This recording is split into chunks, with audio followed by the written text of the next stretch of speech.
Cidade americana.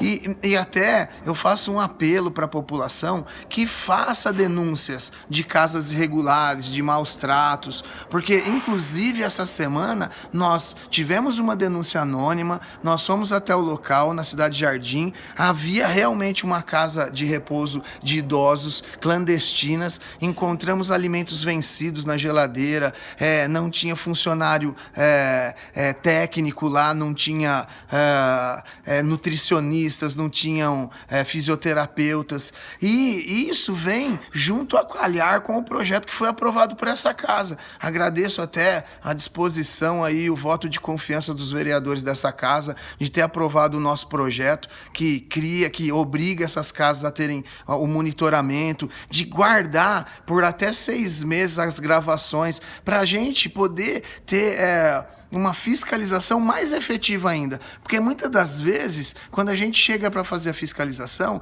às vezes a gente não sabe o que aconteceu no dia anterior ou no outro dia ainda. E com essas gravações, nós vamos ter condições de estar acompanhando para ver se realmente existe aquele número de cuidadores. Porque o cuidador é o bem mais precioso da casa de repouso. Ele que vai estar ali no dia a dia com aquele idoso. E tem que tratar com respeito, com dignidade, com carinho, como se fosse um parente dele. É isso que a gente busca, é isso que a gente pede. Então, hoje eu faço um apelo realmente para se denunciar essas casas irregulares, essas casas clandestinas, porque nós não podemos mais permitir no nosso município, Jairo, já que nós temos quase 14% da nossa população são idosas. É uma população idosa. E o que acontece? Às vezes, o familiar, ele trabalha, ele corre atrás do dia a dia, dos filhos, e infelizmente, às vezes não consegue ter um cuidador dentro da própria casa. E aí recorre a essas casas de repouso. E aí é que a gente tem que fazer o trabalho efetivo para dar dignidade, para dar segurança, e agora uma ferramenta a mais. Isso não tira a obrigação do familiar de estar lá dia a dia, ou um dia sim, um dia não, com o seu familiar querido. Porque aquela velha história de que um pai cuida de 10 filhos e de 10 filhos não cuida de um pai, e isso nós temos que acabar com essa situação. Porque eu vou ser idoso, você vai ser idoso, se Deus permitir, é lógico, né? E nós queremos dignidade. Nós estamos aqui trabalhando, nós estamos aqui dando o maior de si para a família, e chega numa idade um pouco mais acima de 60 anos e fica largado. Então isso a gente não pode permitir. Casa de repouso não é depósito de idosos. Casa de repouso é um lugar onde o idoso tem que ter dignidade e se sentir bem, se sentir seguro e se sentir como se estivesse em casa.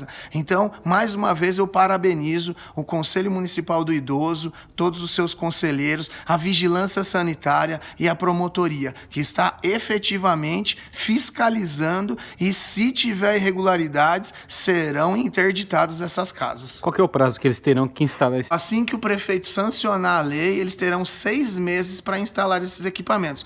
Mas como a gente já faz essa fiscalização, já várias casas já têm esse sistema lá dentro da casa. Porém, não tem a gravação e, porém, não disponibiliza as imagens online para ou o seu responsável ou o seu familiar mais próximo. E é isso que a gente pede no projeto. Então, é uma ferramenta a mais para poder o familiar acompanhar o dia a dia do idoso querido nessas casas de repouso.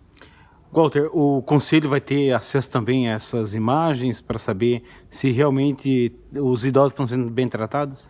Na realidade, nós não teríamos o acesso online, porque isso é para o responsável ou para o familiar. Mas nós teremos a condição de chegar lá na casa de repouso e pedir, falar assim, nós gostaríamos de ver as imagens do que aconteceu aqui nos últimos 6 meses. E pega um dia, pega um outro. Olha o que aconteceu nessa casa que foi interditada. Além de comida vencida... Tinha quantos idosos lá?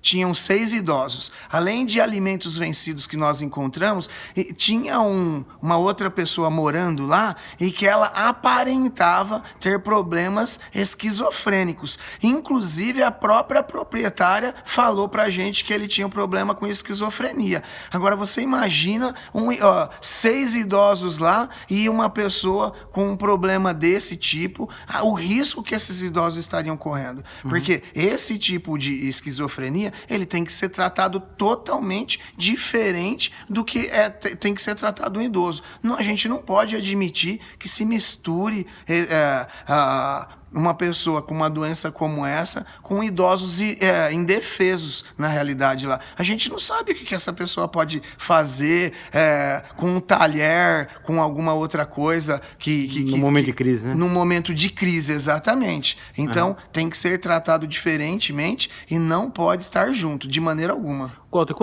quanto que esses idosos pagavam para ficar na clínica e para onde eles foram? Então, na realidade, a Vigilância Sanitária deu 24 horas ontem e hoje a Vigilância Sanitária passou lá e já não tinha mais nenhum idoso, não tinha, na realidade, ninguém lá dentro da casa. Mas a Vigilância cobrou que a proprietária fizesse a comunicação com os familiares e os familiares fossem lá retirar. Agora, a gente, para falar a verdade, nós não sabemos o que aconteceu, porque nós chegamos lá para uma nova fiscalização no dia de hoje e não tinha mais ninguém, nem idosos e nem a proprietária lá. Agora nós estaremos acompanhando e também dependemos de denúncias para que isso ela não transfira esses idosos para uma outra casa e sim entregue realmente para os seus familiares. Porque existem ainda na cidade muitas casas, abrigos para idosos clandestinos, né? Sem qualquer respaldo da prefeitura ou qualquer tratamento mais digno para o idoso.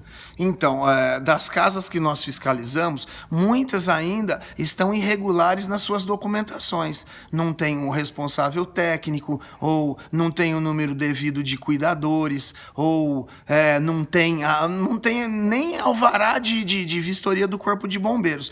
Então, isso nós estamos cobrando e as casas que estão irregulares estão sendo interditadas.